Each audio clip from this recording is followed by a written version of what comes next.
Disney's The Hunchback of Notre Dame.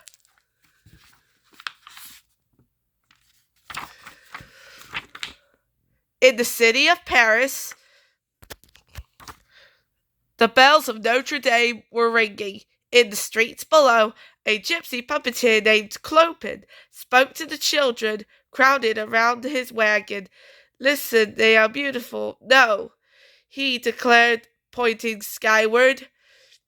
And high up the dark bell tower lives this mysterious bell ringer. Hush, and Clopin will tell you a tale of a man and a monster. The story began on a dark night.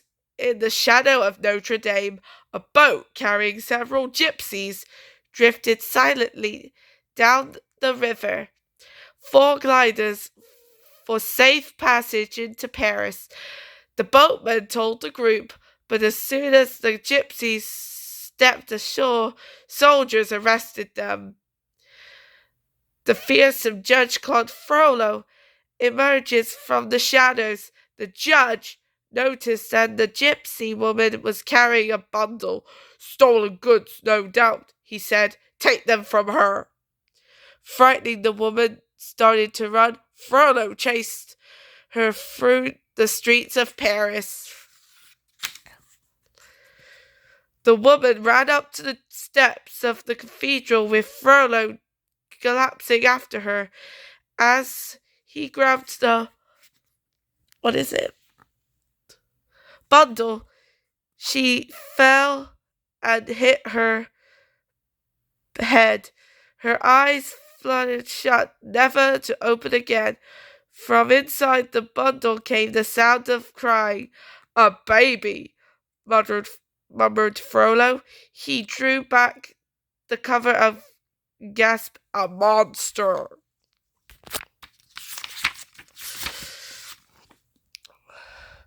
The archdeacon of the cathedral told Frollo, to pay the woman's death, you must keep the child and raise it as your own. Then let him live with you, locked away in the bell tower, Frollo replied. Some day he might prove useful to me.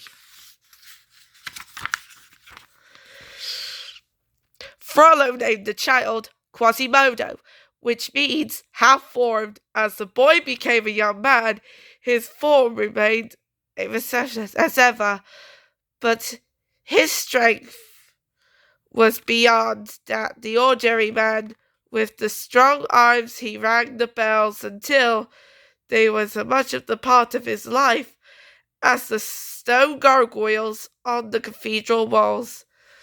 When Quasimodo was alone, some of the gargoyles spoke to him. Look, exclaimed Hugo, piercing down into the square. Today is the Festival of Fools. Are you going to watch Quasi? Quasimodo just struggled and went inside.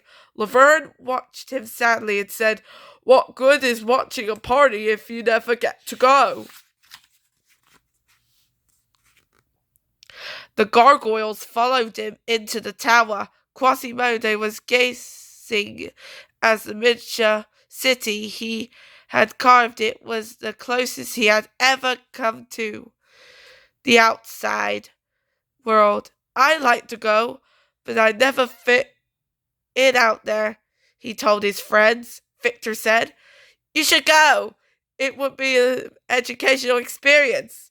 Just then, Frollo appeared in the doorway and the gargoyles turned back into stone. Don't even think about going to the festival, he told his charge. They'll laugh at you and call you a monster. Quasimodo hung his head. Yes, master, he said. You're my only friend. On the streets below, a handsome newcomer led his horse Activities through the crowds. His name was Phoebus. Passing a gypsy dancer, he stopped and stared. She was the most beautiful woman he had ever seen. Esmeralda smiled warmly at him as she danced with her goat, Charlie. Suddenly, another gypsy sounded a warning before the dancers could flee. Two soldiers stopped Esmeralda and accusing her of stealing. The Charlie walked butted. One of the soldiers, as the pair of hurried off, Phoebus commanded Achilles to sit on the other soldiers. "Oh, I'm sorry," Phoebus said. "Naughty horse."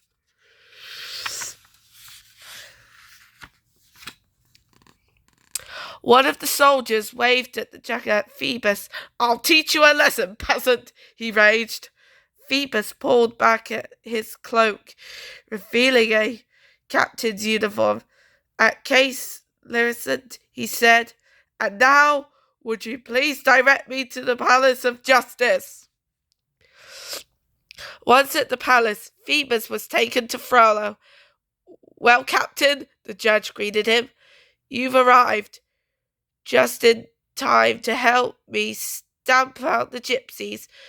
We're searching for their hideout, a place they call the Court of Miracles. When we find it, we will crush them like ants."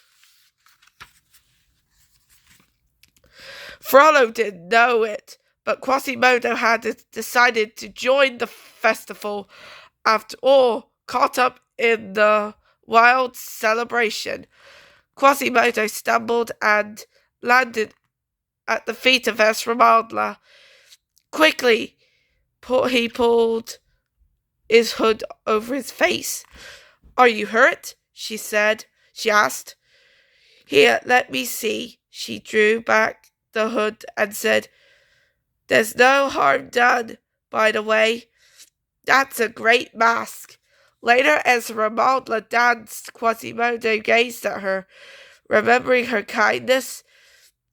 At the reviewing stand, Frollo and Phoebus also watched the beautiful dancer. Next, it was time for the big event, choosing the ugliest man in the crowning hum, the King of Fools.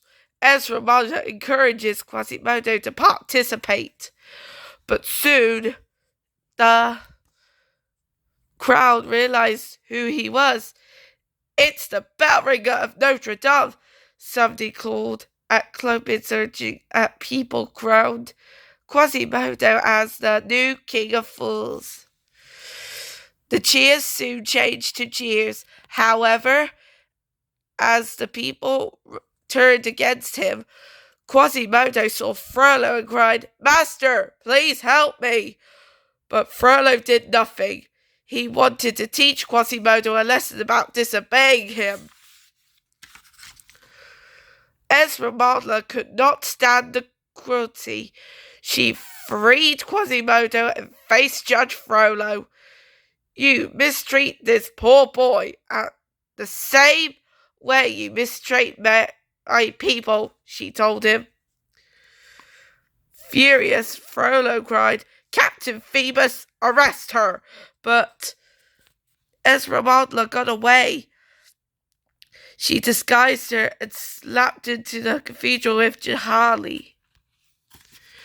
Phoebus managed to follow her. Esmeralda followed her purses. When she looked at him, Phoebus said, "You fight almost well as a man." "Funny, I was going to say things about you," she replied.